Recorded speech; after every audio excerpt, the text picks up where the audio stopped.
Steve Jobs said that the most powerful person in the world is the storyteller. Jobs was known for his ability to captivate an audience with his presentations and product launches. He understood the power of storytelling and believed that it was an essential tool for success in business and in life. In this video, I'll give you Steve Jobs' 7 steps on how you can master the art of storytelling. At its core, storytelling is about connecting with people on an emotional level.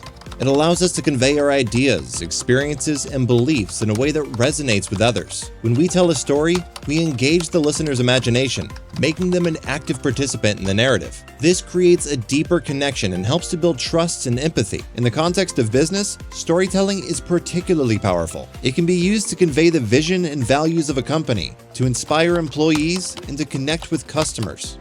By telling stories about the people behind a product or service, businesses can create an emotional connection that goes beyond the features and benefits of the offering. Storytelling can also be used to persuade and influence others.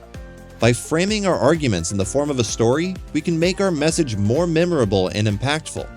Stories are easier to remember than facts and figures alone, and they help to create a sense of urgency and importance around the message. I decided to spend some time analyzing the compelling storytelling framework that Steve Jobs used. A study from Princeton shows the same parts of the brain light up in both the speaker and the listener of a story. Jobs used this to transfer his energy to his audience. This is a big reason why Apple has a cult-like following. Let's dig in. First off, you need to use a hook or make a promise, a tantalizing statement to draw the audience in. Here are a few guidelines. It should be short, punchy, and big if true. Jobs promises a revolutionary product that changes everything.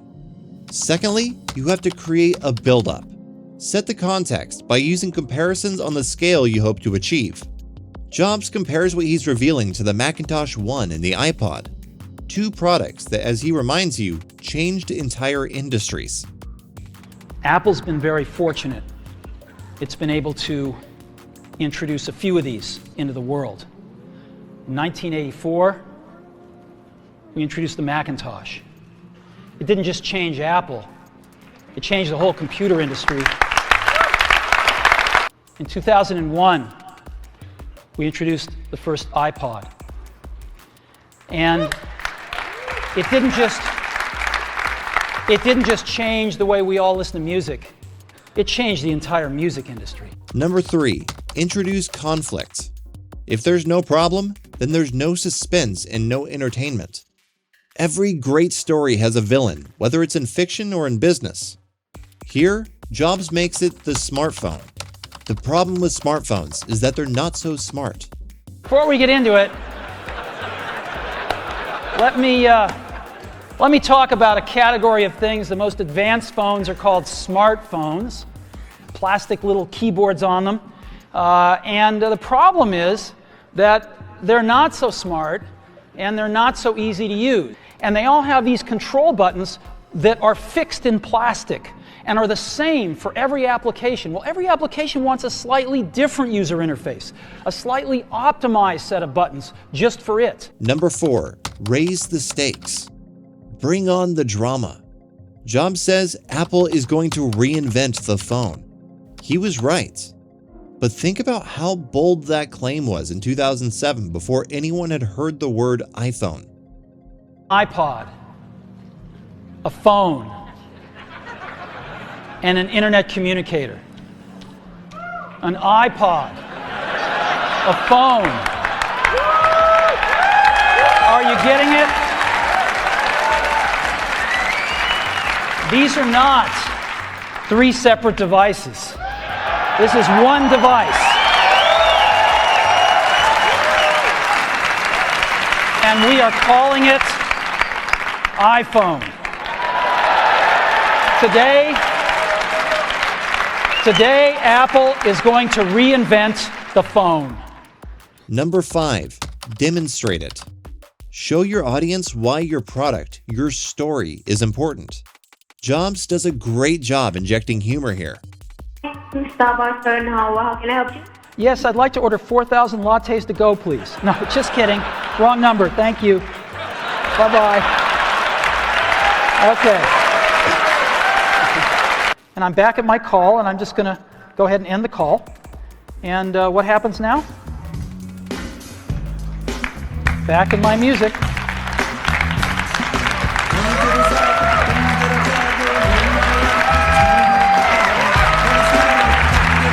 Number 6, bring back the problem.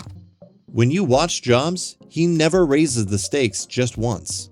Instead, he drills home how frustrating the current state is over and over. It's painful, and that's why your product is needed. And we tried to make it look as good as we could on these. It usually looks worse, and this is what you get. And of course, this is what you get on iPhone, and you can zoom in and see anything you want. Number 7, wrap it up. Position your product as an elixir. In 30 seconds, Job lists 13 features of the iPhone that traditional phones don't have. Include your call to action, what you want people to do. Then, end your story. That's the general breakdown of Jobs' approach to storytelling. You'll notice it's similar to the classic hero's journey. He didn't reinvent the wheel. Instead, he mastered it. iPhone is like having your life in your pocket. It's the ultimate digital device. So what should we price it at? So how much more than $499? Well, we thought long and hard about it, because iPhone just does so much stuff.